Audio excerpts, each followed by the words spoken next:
Dieu, viens à mon aide. Seigneur, à notre secours. Gloire au Père et au Fils et au Saint-Esprit, au Dieu qui était et qui vient, pour les siècles des siècles. Amen.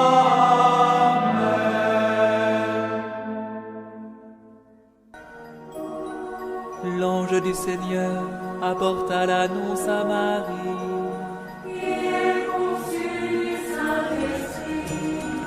Voici la servante du Seigneur. Qu'il me soit fait selon ta parole. Et le Verbe s'est fait chair. Et il a habité parmi nous. Je vous salue, Marie, comblée de grâce.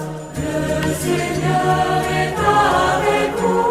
Vous êtes bénie entre toutes les femmes. Et Jésus, votre enfant, est béni. Sainte Marie, Mère de Dieu, priez pour nous, pauvres pécheurs, maintenant et à l'heure de notre mort.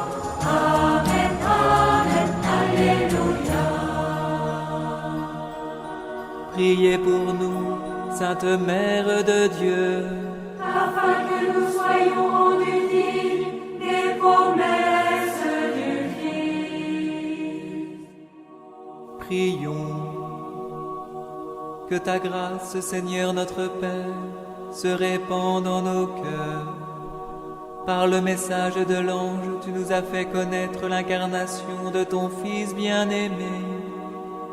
Conduis-nous par sa passion et par sa croix, jusqu'à la gloire de la résurrection. Par Jésus, le Christ, notre Seigneur.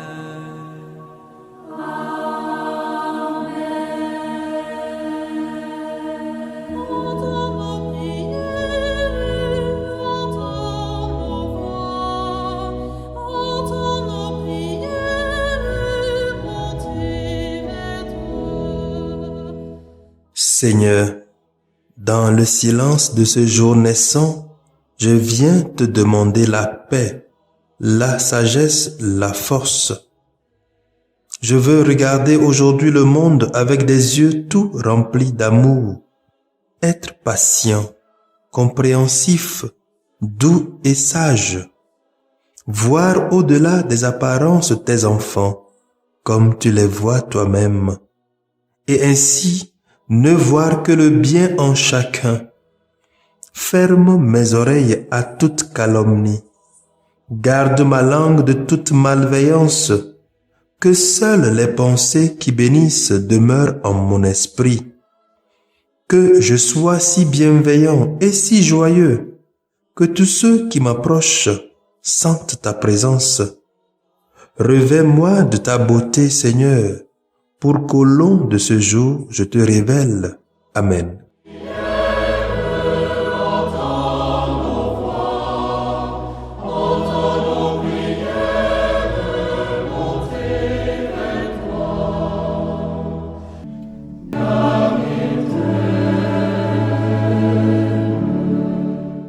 Écoutons les tests de ce lundi 15 novembre 2021, lu par la sœur Modeste Baguedou NDA et le diacre révérend Achille Alaglo SMA, commenté par le père Benoît Mondji SMA.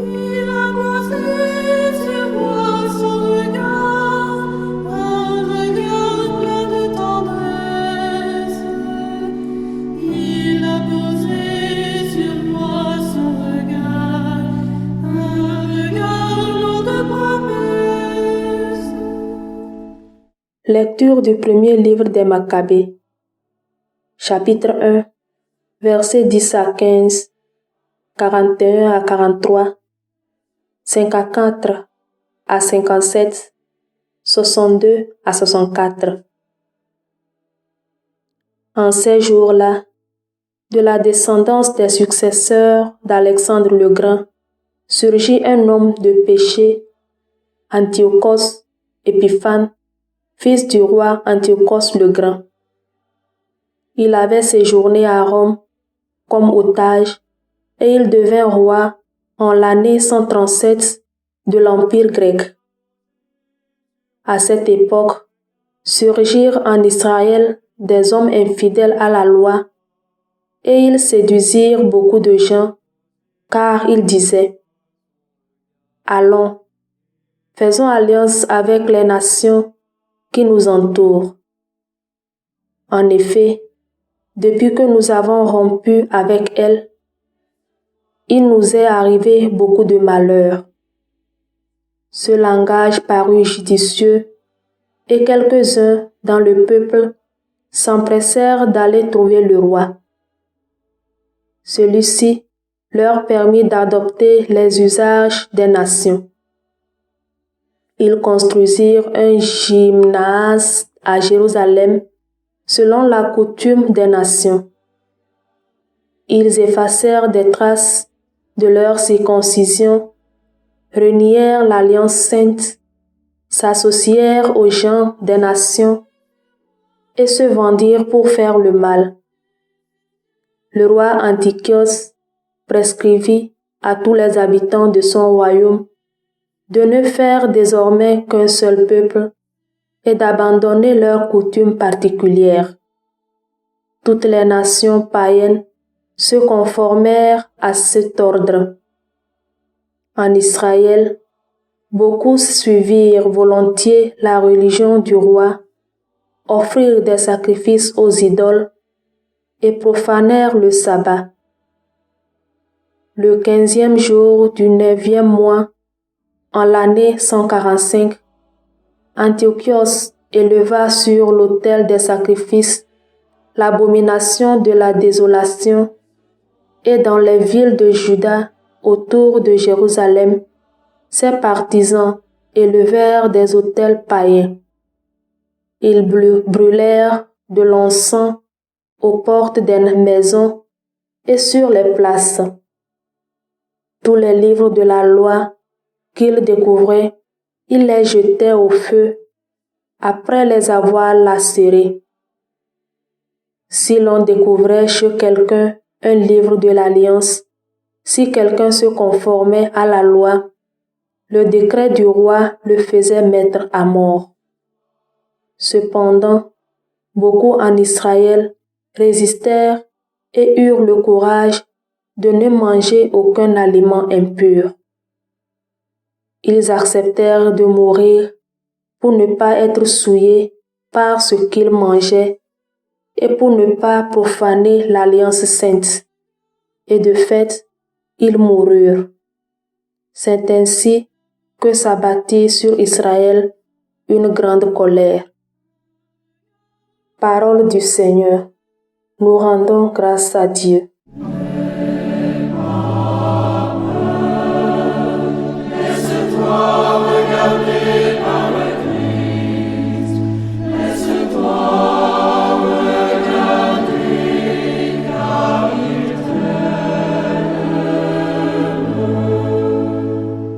Reprenons ensemble le refrain du psaume 118.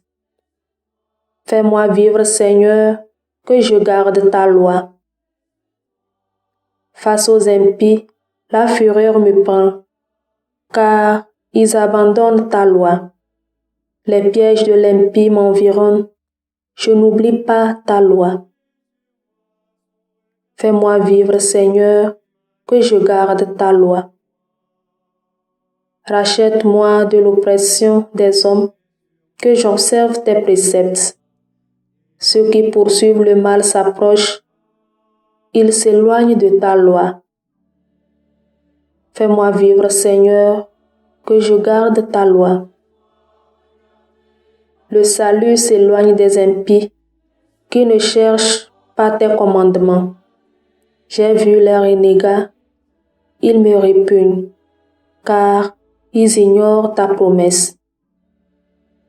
Fais-moi vivre, Seigneur, que je garde ta loi.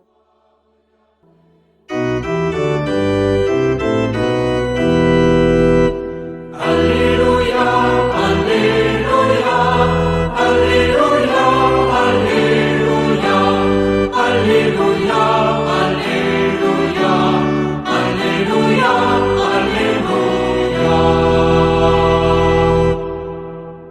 Moi, je suis la lumière du monde, dit le Seigneur. Celui qui me suit aura la lumière de la vie.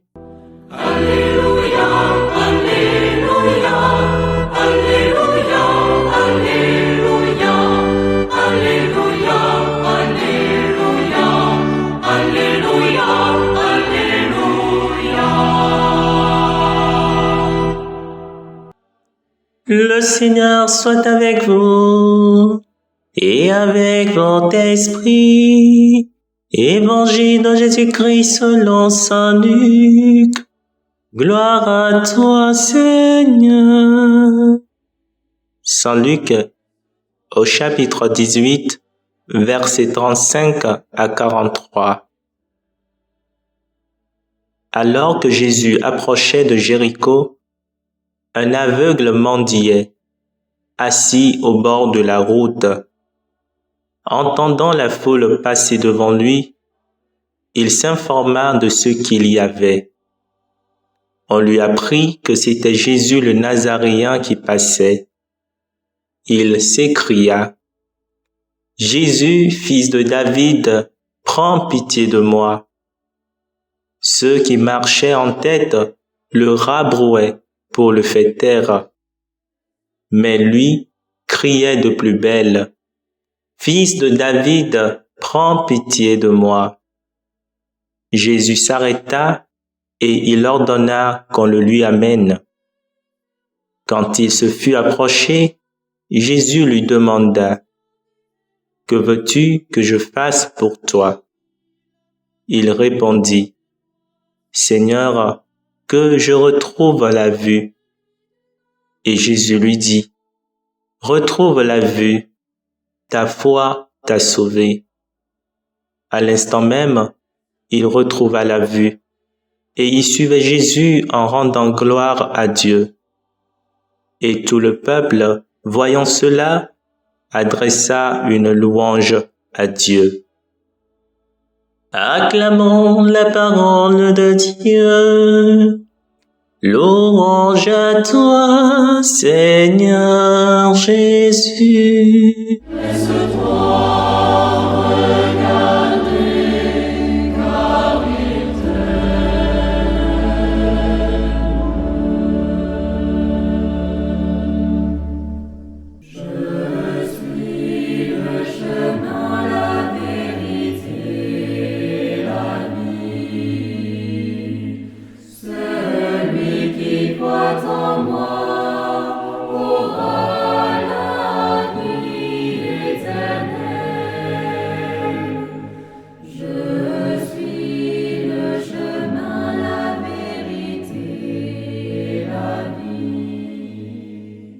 Bien, chers frères et sœurs dans le Christ et dans l'humanité, loué soit Jésus-Christ.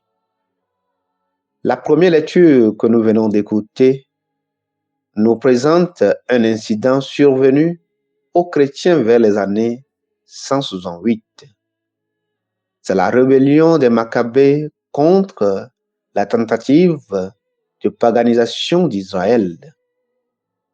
Le souverain politique Antiochos Épiphane de Syrie voulait forcer ses sujets juifs à se conformer à toutes les lois et à la culture hellénistique des nations environnantes.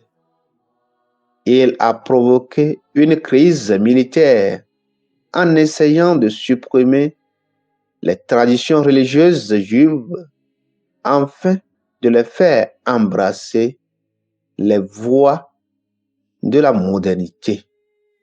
Cette décision a provoqué une résistance de la part des chrétiens. Ils préfèrent rester fidèles à leur foi que de s'adonner aux lois païennes. Ce genre de crise a des échos dans le monde d'aujourd'hui, où parfois nous sommes confrontés à certaines lois de la société qui vont à l'encontre de notre foi. Parfois même, ces lois sont introduites avec la complicité de certaines élites chrétiennes. La question est de savoir Allons-nous suivre ces lois au détriment de notre foi ou allons-nous résister et rester fidèles à notre foi chrétienne? Les Maccabées nous donnent une leçon à suivre. Dans l'évangile du jour, l'aveugle assis à la porte de Jéricho avait besoin de recouvrer sa vue. Alors, il a demandé à haute voix à Jésus, « Fils de David, aie pitié de moi.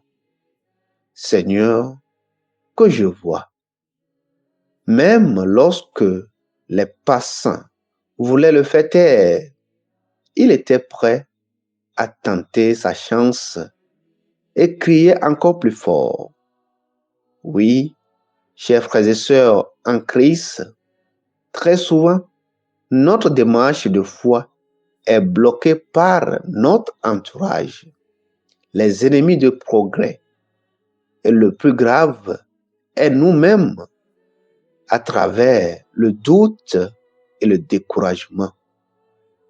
On se dit, j'ai beaucoup prié, j'ai fait ceci, j'ai fait cela, et il n'y a pas de changement au niveau de ma situation.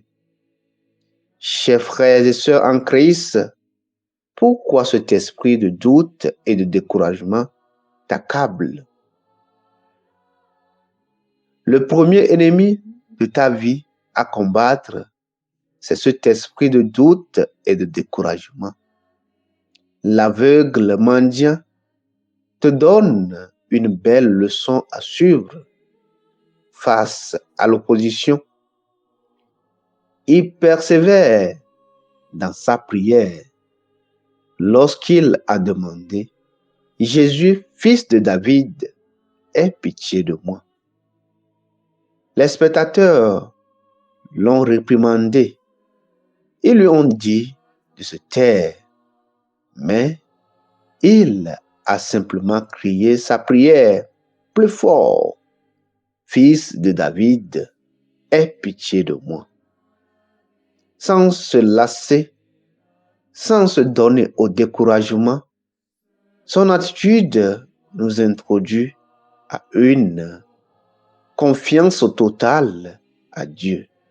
Il nous montre à quoi ressemble la prière persévérante. Elle était motivée par son besoin et sa confiance en Jésus. Alors, mon frère, ma sœur, crie encore plus fort, crie encore plus belle, quelle que soit la durée, le Christ entendra ta prière. Oui, continue de crier en temps et à contre-temps. Notre propre pétition sincère peut être motivée par un besoin profond que nous ressentons. En apportant notre besoin à Dieu, nous nous ouvrons à une bénédiction, tout comme l'aveugle l'a fait dans l'évangile du jour. Lorsqu'il a apporté son besoin à Jésus, il ne cesse de prier.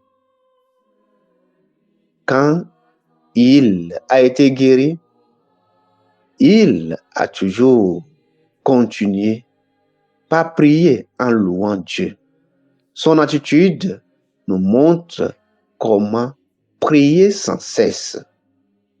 Bien chers frères et sœurs, que le Seigneur nous donne le courage à toujours crier si belle, même si le doute et le découragement nous accablent. Amen. Le chemin, la vérité et la vie. Le Seigneur soit avec vous et avec votre esprit. Que Dieu Tout-Puissant vous bénisse, le Père, le Fils et le Saint-Esprit. Amen.